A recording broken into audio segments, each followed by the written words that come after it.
모두가 지켜보는 앞에서 전능하신 하느님 앞에 리사에게 할 말이 있습니다. 나와 결혼해 줄래요? 2011년 6월 12일 시드니의 한 레스토랑. 많은 사람들이 모여 리사의 30번째 생일을 축하합니다. 그녀의 남자친구는 무릎을 꿇고 리사에게 프로포즈를 합니다. 생각지 못한 남자친구의 프로포즈를 받은 리사는 감격스러운 듯 얼굴을 가리며 행복함을 보입니다. 약혼 반지를 끼고 행복해하는 리사. 아무도 생각하지 못했습니다. 한 달 뒤 리사에게 돌이킬 수 없는 불행이 닥칠 거라는 걸 말이죠. 행복만이 가득할 것 같은 이 커플에게 과연 무슨 일이 일어난 건지 함께 2011년의 호주 시드니로 가보겠습니다. 호주 시드니 하이드 파크. 호주 뉴사우스 웨일스주 시드니 중심에 위치한 하이드 파크는 시드니에서 가장 큰 공원입니다. 도심 한가운데 자리하여 지역 주민들의 여가와 스포츠 활동을 위한 공간으로 많은 사람들의 사랑을 받고 있는 곳이죠. 리사는 여기 하이드파크 근처에 살고 있습니다. 리사 세실리아 하넘. 1981년 6월 12일 출생. 그녀는 캐나다 토론토에서 태어났습니다. 어린 리사는 엄마 조안과 오빠 제이슨과 함께 살았습니다. 리사는 운동을 좋아해 오빠 제이슨과 함께 축구도 하고 가라테도 배웠습니다. 하지만 그 중에 리사가 제일 좋아하는 건 춤추는 것이었습니다. 리사는 초등학교 때부터 탭댄스와 재즈, 발레를 배웠습니다. 그리고 각종 댄스 경연 대회에서 상을 싹쓸이하는 뛰어난 댄스 실력자로 성장하죠. 그러나 그녀의 학교 생활은 그리 행복하지 않았습니다. 그 나이 또래 아이들의 시기, 질투 때문이었을까요?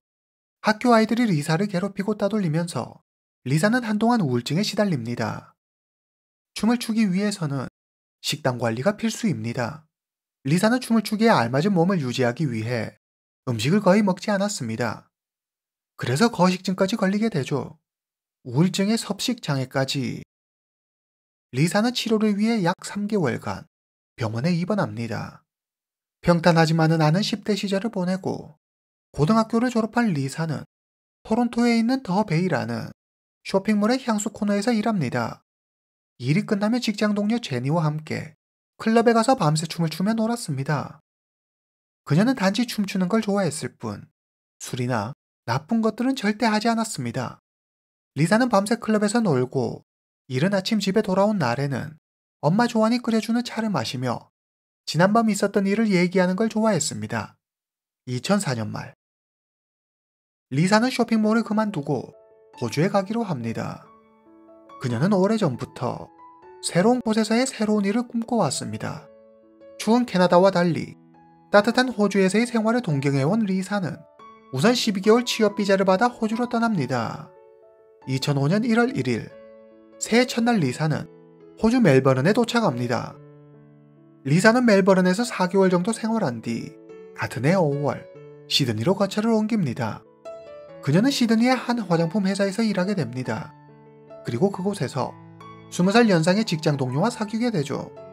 리사는 어렸을 때부터 아버지 없이 어머니의 손에서 자랐습니다. 아버지의 사랑이 그리웠던 걸까요?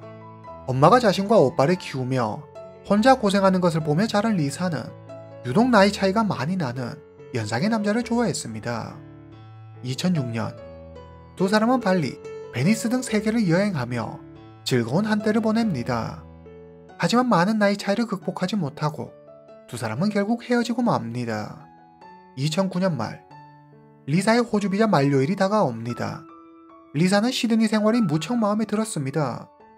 그녀는 계속 시드니에서 살고 싶었습니다. 리사는 우선 비자 문제를 해결하기 위해 뷰티 아카데미에 다니기로 합니다. 그곳은 공부도 하면서 일도 할 수 있어 약간의 돈을 벌 수 있었습니다. 뷰티 아카데미에 다니면서 리사는 새로운 사랑을 만나게 됩니다. 그 역시 리사보다 10살이나 더 많았습니다. 그 남자는 매우 매력적이었고 유머러스했으며 리사를 웃게 만들어주는 그런 사람이었습니다. 누구나 쉽게 빠질 만한 매력적인 남자였죠. 사랑에 빠져 행복한 시간을 보내고 있던 그때 리사는 충격적인 사실을 알게 됩니다. 지금 리사가 만나고 있는 남자는 이미 가정에 있는 유부남이었습니다. 그는 자신이 결혼했다는 사실을 숨기고 리사를 만나고 있었습니다. 이 사실을 알게 된 리사는 남자친구와 헤어집니다. 그리고 그는 리사에게 최악의 이별 선물을 주고 떠나죠. 바로 사이먼이라는 남자를 소개해 줍니다. 사이먼의 첫인상은 꽤 괜찮았습니다. 그는 미국에서 만든 고급 구두를 호주로 들여와 팔고 있다고 했습니다. 그는 평소에 명품 옷을 즐겨 입었고 명품 시계를 차고 다녔습니다. 한눈에 딱 봐도 돈이 좀 있다는 걸 알 수 있었죠. 게다가 사이먼은 임대료가 비싸기로 소문난 하이드파크 근처에 있는 방 2개짜리 아파트를 임대해 살고 있었습니다. 헬스장과 수영장 등 입주민 전용 시설이 따로 있고 커튼을 열면 하이드파크가 바로 보이는 그런 아파트였죠. 그리고 아파트 주변에는 카페, 식당 등 모든 것이 완벽하게 갖춰져 있었습니다. 리사는 이런 멋진 곳에서 살고 있는 사이먼이 어떤 사람일지 자연스럽게 관심을 갖게 됩니다. 그녀는 처음에는 사이먼이 동성애자라고 생각했습니다. 그의 주변에는 멋지고 예쁜 여성들이 넘쳤지만 그는 누구와도 사귀지 않았기 때문이죠. 2010년 초, 리사는 이사하기 위해 집을 찾고 있었습니다. 그러자 사이먼이 마침 자기 집에 방이 하나 비어 있으니 새 집을 구할 때까지 자기 집에서 지내라고 말합니다. 집값을 절약하면서 멋진 곳에서 지낼 수 있다는 생각의 리사는 그의 제안을 받아들여 사이먼의 집에서 잠시 지내기로 합니다. 사이먼의 집에서 지낸 지 약 2달 후, 같은 공간에서 생활하던 두 사람은 연인이 됩니다. 이제 리사는 더 이상 비자나 지낼 곳을 걱정하지 않아도 됩니다. 리사는 사이먼과 함께하는 삶이 너무 만족스럽고 행복했습니다. 앞으로 꽃길만 걷게 될 거라고 생각했죠. 하지만 자신이 큰 착각을 했다는 사실을 깨닫는 데에는 그리 오랜 시간이 걸리지 않았습니다. 사이먼은 조금씩 본색을 드러내며 리사를 통제하기 시작합니다. 2010년 6월, 리사의 29번째 생일 앞둔 어느 날, 사이먼은 리사에게 뷰티샵을 그만두라고 말합니다. 이제 좀 괜찮은 사람들을 만나야 하지 않겠어? 상류층 사람들을 만나 스스로를 좀 업그레이드하는 건 어때? 리사는 사이먼이 시키는 대로 뷰티샵을 그만둡니다. 이것은 작은 시작에 불과했습니다. 2010년 9월, 사이먼은 리사가 누구를 만나는지, 어디에 가는지 사사건건 그녀의 생활을 간섭하기 시작합니다. 그리고 리사가 친구들을 만나러 가면 얼마 지나지 않아 집에 들어오라면서 문자 메시지를 끊임없이 보내고 리사의 이메일 계정을 해킹해 남자들이 보낸 이메일을 삭제하고 페이스북 계정에 팔로우된 친구들을 지워버리는 등 리사가 누구와 연락하고 누구를 만나는지 하나하나 일일이 다 확인하고 체크했습니다. 사이먼은 리사가 남자들과 어울리는 것뿐만 아니라 남자들의 관심을 받는 것조차 싫어했기 때문에 리사가 좋아하는 클럽도 가지 못하게 했습니다. 사이먼은 이렇게 리사의 친구 관계를 단절시켜버립니다. 여기서 그치지 않고 사이먼은 리사와 같이 쓰는 공동은행 계좌를 만들어 리사가 어디에 돈을 쓰는지 모두 확인했습니다. 심지어 리사는 본인이 입고 싶은 옷도 마음대로 입지 못했습니다. 사이먼이 골라주는 옷만 입을 수 있었죠. 하루는 리사가 운동을 하기 위해 아파트에 있는 헬스장에 갑니다. 이 사실을 아는 사이먼은 폭발했습니다. 그는 다른 남자가 리사를 쳐다보는 게 너무 싫었습니다. 그래서 다시는 아파트 헬스장에 가지 말라며 엄포를 놓죠. 그는 대신 개인 트레이너 리사 브라운을 고용해 리사가 집에서 운동하게 합니다. 개인 트레이너 리사 브라운은 당연히 여자입니다. 리사는 이런 상황이 너무 답답했습니다. 사이먼 지타니, 1973년 출생. 그는 시드니 메릴랜드에서 태어났습니다. 그의 부모는 호주로 넘어온 레바논 난민이었습니다. 사이먼에게는 4명의 누나와 여동생이 있습니다. 사이먼은 집안에서 유일한 남자아이였죠. 1991년 10월, 18살이 된 사이먼이 쇼핑몰에서 여자친구에게 소리를 지르고 욕을 하며 난동을 부립니다. 보다 못한 한 매장 사장이 사이먼을 쇼핑몰에서 쫓아냅니다. 이에 앙심을 품은 사이먼이 친구 12명과 함께 자신을 내쫓았던 매장 사장에게 무력을 행사합니다. 이 일로 사이먼은 경찰에 체포되고 소년교도소에 수감됩니다. 2년 후 1993년 사이먼은 파라마타시에 있는 한 클럽에서 물건을 훔쳐 절도죄로 경찰에 붙잡힙니다. 1994년 5월 재판 당일 사이먼이 법정에 나오지 않았습니다. 판사는 사이먼을 데려오라며 데이비드 케이스 경관 2명을 사이먼의 집으로 보냅니다. 사이먼의 집 앞에 경관이 도착하고 경관이 사이먼을 체포하려 하자 사이먼은 심하게 반항합니다. 키 169cm의 사이먼이 180cm가 넘는 경관 2명을 상대로 몸싸움을 벌입니다. 사이먼은 비록 체구는 작았지만 힘이 세 건장한 경관 2명을 상대로도 힘으로 밀리지 않았습니다. 데이비드 경관이 사이먼을 뒤에서 안습니다. 그러자 사이먼이 몸을 돌려 주먹을 날립니다. 그리고 또 다른 경관 케이스에게 달려들어 그의 왼쪽 귀를 물어뜯어 버립니다. 다친 경관들은 곧장 병원으로 이송됩니다. 이 일로 사이먼은 유기징역 2년 6개월을 선고받습니다. 하지만 현지에서 덕망이 높은 목사가 판사를 찾아가 한 가지 제안을 합니다. 미성년자인 사이먼을 교도소에 보내기보다 수도원에서 생활하게 하는 건 어떨까요? 판사는 목사의 제안을 받아들입니다. 사이먼은 프랑스 시골에 있는 수도원으로 보내집니다. 수도원에서 사이먼은 매일 새벽 5시에 일어나 수도승들과 함께 고된 수행을 합니다. 턱수염을 기르고 수도복을 입고 있는 그의 모습이 이전과는 좀 달라 보입니다. 사이먼이 과연 개과천선한 걸까요? 그럴 리가요. 사람은 그리 쉽게 바뀌지 않는 법입니다. 1년 6개월 후 사이먼은 수도원 생활을 마치고 다시 호주 시드니로 돌아옵니다. 시드니에 도착하자마자 그는 수도복을 벗어 던지고 턱수염을 자릅니다. 그리고 그 길로 곧장 술집으로 가 흥청망청 술을 마십니다. 그는 수도원에서 배웠던 가르침 따위는 한순간에 날려버리고 다시 예전 모습 그대로 돌아옵니다. 얼마 후 그는 약상이 됩니다. 2001년 사이먼은 55알에 약물을 소지한 혐의로 체포됩니다. 리사는 사이먼이 어떤 사람인지 과거에 어떤 일을 했는지 까맣게 모르고 있습니다. 그저 성공한 사업가 정도로만 알고 있었죠. 2011년 6월 리사의 사정을 알고 있는 헬스 트레이너 브라운은 리사에게 도움이 될 거라며 심리 상담사 미셸 리치몬드를 소개해 줍니다. 리사의 모든 걸 감시하고 있던 사이먼은 발레하다가 다친 발목을 치료해야 한다는 리사의 말에 외출을 허락합니다. 물론 자신도 그 일정에 동행하죠. 심리 상담사 미셸은 리사와의 첫 만남을 다음과 같이 기억합니다. 겨울비가 무척이나 내리던 날이었어요. 문 밖을 보니 아름다운 여성과 흠잡을 데 없이 잘 차려입은 남성이 서 있더군요. 여성은 무척이나 어두웠고 남성은 무척이나 신경질적이었죠. 리사가 발목을 치료받기 위해 미셸을 찾아간다고 생각한 사이먼은 리사를 미셸의 집에 바래다주고 자리를 뜹니다. 사이먼이 떠나자 리사가 조심스럽게 입을 엽니다. 상담받는 걸 기록에 남기고 싶지 않아요.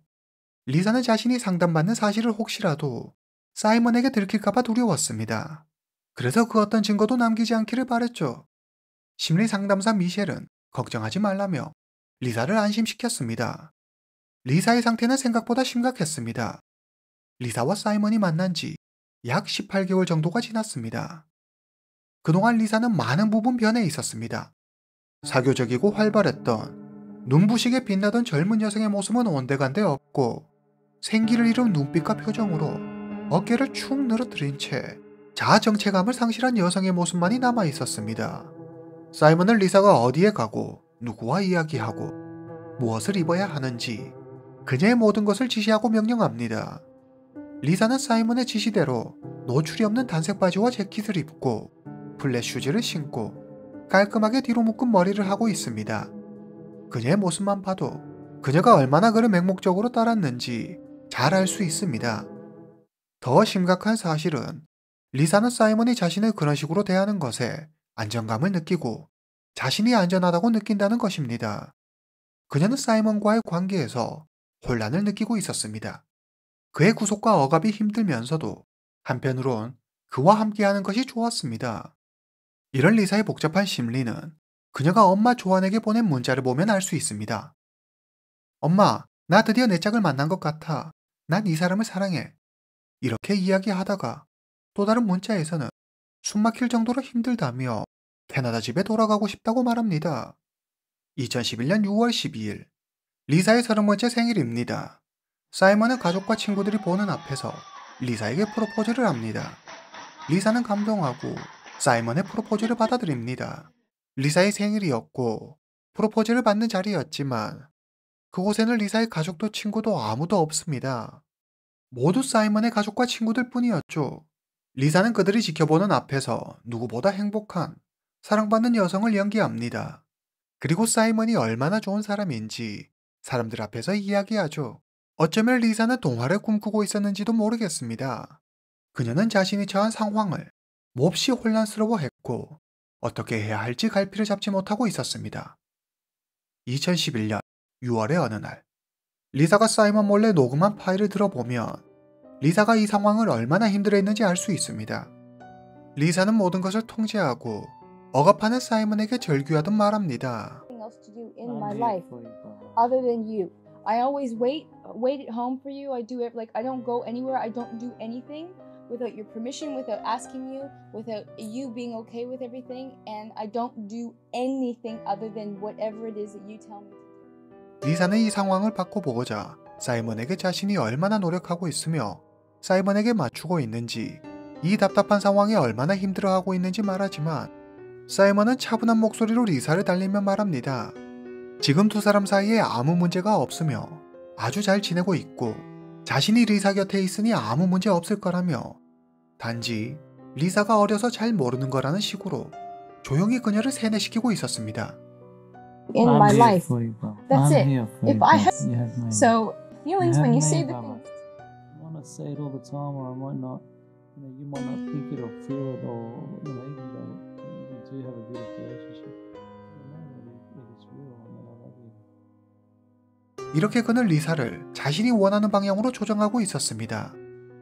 사이먼의 소유욕과 통제욕은 점점 더 심해집니다. 그나마 처음에는 화내지 않고 조용히 리사와 대화했지만 시간이 지날수록 자기 맘에 들지 않으면 걸핏하며 소리를 지르고 화를 냈습니다. 싸움이 격해지면 자신은 언제든 리사의 비자를 취소시키고 추방시킬 수 있는 힘을 가지고 있다며 겁박했습니다. 이는 호주에서 살고 싶은 리사의 오랜 꿈을 짓밟는 일이었습니다. 설상가상으로 돈도 바닥을 보이기 시작했습니다. 리사는 점점 두려워집니다. 그리고 외로웠습니다. 극심한 스트레스를 받던 리사는 다시 우울증과 섭식장애를 앓습니다. 심리상담사 미셸은 리사에게 그녀가 어떤 지원을 받을 수 있고 법적 권리가 무엇이 있는지 알려줍니다. 그리고 리사에게 사이먼을 떠나라고 조언합니다. 그녀는 사이먼을 떠나기로 결심합니다. 현재 리사는 사이먼으로부터 완벽한 지배를 받고 있습니다. 최대한 안전한 방법을 선택해야 했습니다. 리사는 개인 트레이너 브라운의 도움을 받아 들키지 않게 조심스럽게 사이먼의 아파트에서 자신의 짐을 하나 둘 빼기 시작합니다. 그리고 캐나다에 있는 엄마 조안에게 연락해 자신을 데리러 호주로 와달라고 말합니다. 엄마 조안이 말합니다. 많이 안 좋니? 엄마가 당장 갈게. 조안이 딸을 데리러 호주에 가려면 먼저 회사의 사정을 이야기하고 휴가를 받아야 했습니다. 시간이 필요했습니다. 이런 사정을 잘 알고 있는 리사는 엄마 조안을 안심시킵니다. 응, 괜찮아. 내가 잘할 수 있어.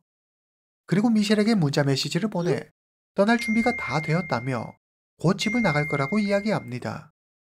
리사는 한 가지 모르고 있는 사실이 있었습니다. 사이먼을 과소평가했죠.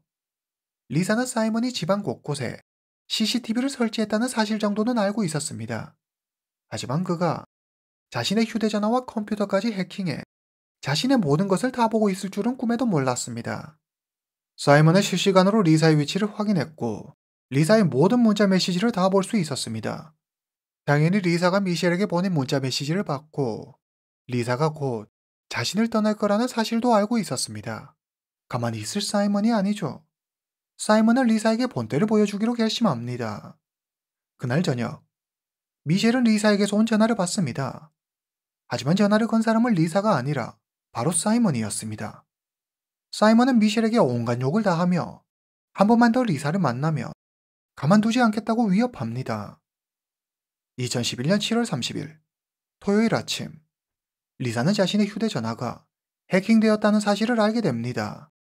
사이먼이 전화, 문자 메시지, 항공권 예약 등 모든 것을 다 보고 있었다는 사실을 알게 된 리사는 더 이상 엄마 조안을 기다릴 시간이 없다는 걸 깨닫게 됩니다. 자신과의 신뢰를 완전히 깨버린 사이먼의 극악무도한 만행을 마주한 리사는 당장 도망쳐야 한다는 걸 온몸으로 느낍니다. 그녀는 화장실에 숨어 캐나다에 있는 엄마 조안과 통화합니다. 엄마, 나 곧 여기서 나갈 거야. 그러면 내일 봐. 조안은 휴가를 받아 다음날 리사를 데리러 호주로 가기로 되어 있습니다. 그녀는 몰랐습니다. 이 통화가 딸과의 마지막 전화라는 것을요. 새벽 2시. 조안은 미칠 것만 같습니다. 딸 리사에게 아무리 전화하고 아무리 문자를 보내도 아무 대답이 없습니다. 불안해진 조안은 사이먼에게 연락합니다. 그러나 사이먼도 연락을 받지 않습니다. 그렇게 한참을 애타게 딸의 연락을 기다리고 있던 그때 조안의 전화벨이 울립니다. 토론토 경찰이었습니다. 그녀는 딸 리사가 죽었다는 믿지 못할 소식을 전해 듣습니다. 리사와 통화한 지 채 하루도 지나지 않았습니다. 조안은 울부짖습니다. 몇 시간 사이에 리사에게 대체 무슨 일이 있었던 걸까요? 2011년 7월 30일 토요일 오전 10시. 조용한 하이드파크 주변에 여성의 비명소리가 울려 퍼집니다. 그녀는 살려달라며 울부짖고 있었습니다. 거리에 있던 사람들도 여성의 비명소리를 똑똑히 들을 수 있었습니다. 당시 17살의 일본인 교환학생 유토에 따르면 유토는 버스 정류장에서 버스가 오기를 기다리고 있었습니다. 그러다 갑자기 어디선가 들려오는 여성의 비명소리를 듣습니다. 유토는 소리가 나는 쪽을 바라봅니다. 그러자 고층 아파트에서 사람이 떨어지는 게 보였습니다. 위쪽을 보니 아파트 15층 베란다에서 두 손을 들고 있는 남성이 보입니다. 경찰이 현장에 도착했을 때 안타깝게도 아파트에서 떨어진 여성은 이미 숨진 뒤였습니다. 이 여성이 바로 리사였습니다. 리사의 사인은 추락사였습니다. 경찰은 현장 부근에서 리사의 신발과 가방, 그리고 그녀의 청바지 주머니에서 찢어진 종이 조각을 발견합니다. 리사가 직접 쓴 것으로 보였습니다. 주위는 이미 사람들로 북적이었습니다. 사이먼은 군중을 헤집고 나와 경찰에게 다가갑니다. 그는 방금 있었던 일이라며 경찰에게 이야기합니다. 저는 이 사람, 리사의 약혼자예요. 사실 오늘 아침 리사와 사소한 문제로 좀 실랑이가 있었어요. 그녀가 집을 나가려고 해서 제가 겨우겨우 설득해 다시 그녀를 집으로 데려왔죠. 그녀가 흥분을 가라앉힐 수 있게 소파에 앉힌 후 저는 그녀에게 줄 차를 가지러 주방으로 갔어요. 그런데 제가 뭘 어떻게 말릴 틈도 없이 리사가 밖으로 뛰어내렸어요. 사이먼의 이야기를 들은 경찰은 먼저 두 사람이 살고 있는 아파트 15층으로 갑니다. 먼저 그림을 보겠습니다. 리사와 사이먼이 살고 있는 1503호는 투룸 아파트입니다. 현관문을 들어서면 왼쪽에 주방이 보입니다. 그리고 거실을 지나 오른쪽 위에 베란다가 있습니다. 작은 면적의 베란다에는 안전을 위해 난간이 설치되어 있습니다. 실수로 넘어져도 쉽게 밑으로 떨어질 만한 구조가 아니었습니다. 아파트를 조사하던 경찰은 이내 이상함을 느낍니다. 집안에 이상하리만큼 너무 많은 CCTV가 설치되어 있었습니다. 경찰은 이 CCTV가 사건을 해결해줄 열쇠라는 걸 직감적으로 알았습니다. 경찰은 CCTV 영상을 모두 확인합니다.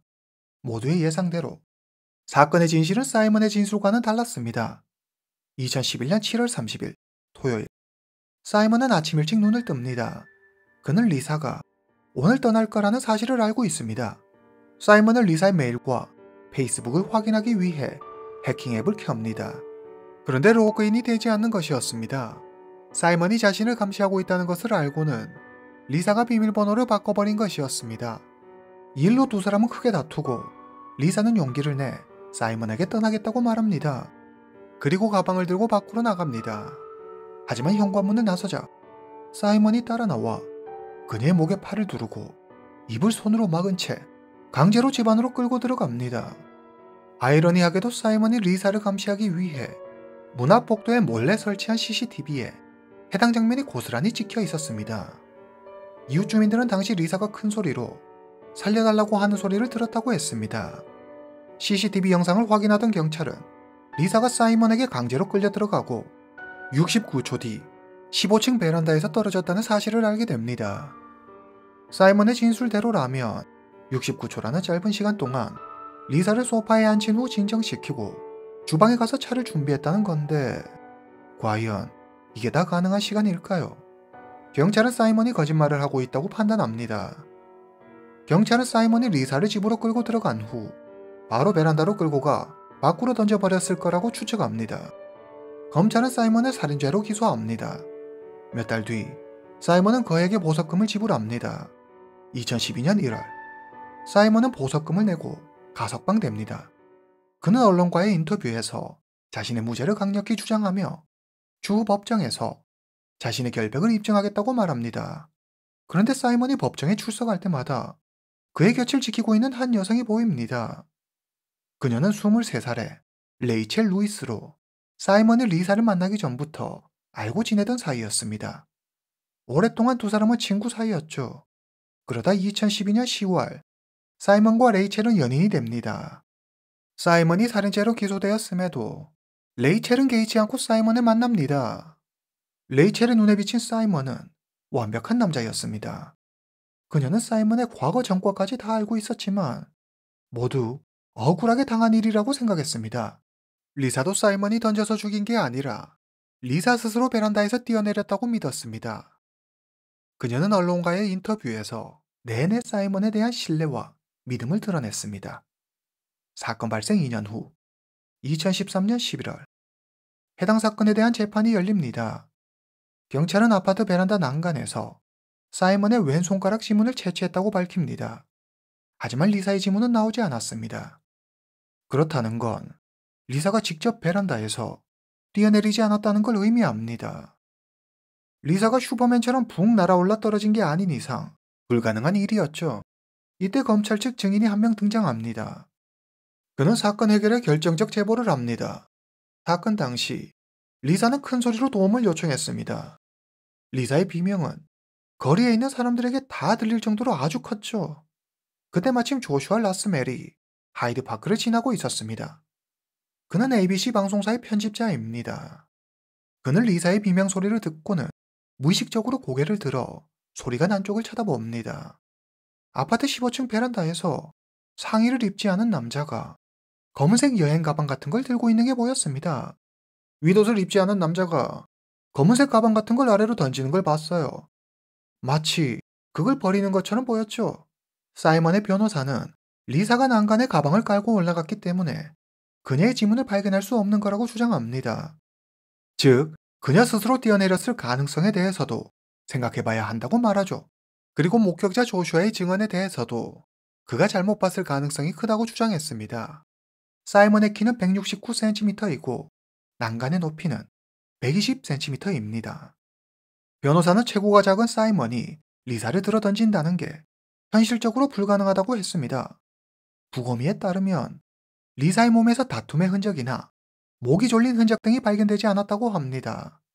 사이먼의 변호사는 69초라는 짧은 시간에 50kg이나 되는 리사를 몸싸움 하나 없이 베란다로 끌고 가 밖으로 던졌다는 게 말이 되지 않는다며 조슈아의 증언을 신뢰할 수 없다고 말합니다. 연인과의 다툼에 감정이 격해진 리사가 스스로 뛰어내렸을 가능성이 가장 타당하다고 주장하죠. 이에 검찰은 사이먼의 키가 169cm로 작은 편이지만 과거 180cm가 넘는 경관 2명을 쓰러뜨린 일을 지적하며 50kg밖에 안 되는 리사를 들어올려 던지는 일은 사이먼에게 그다지 어렵지 않은 일이었을 거라고 반박합니다.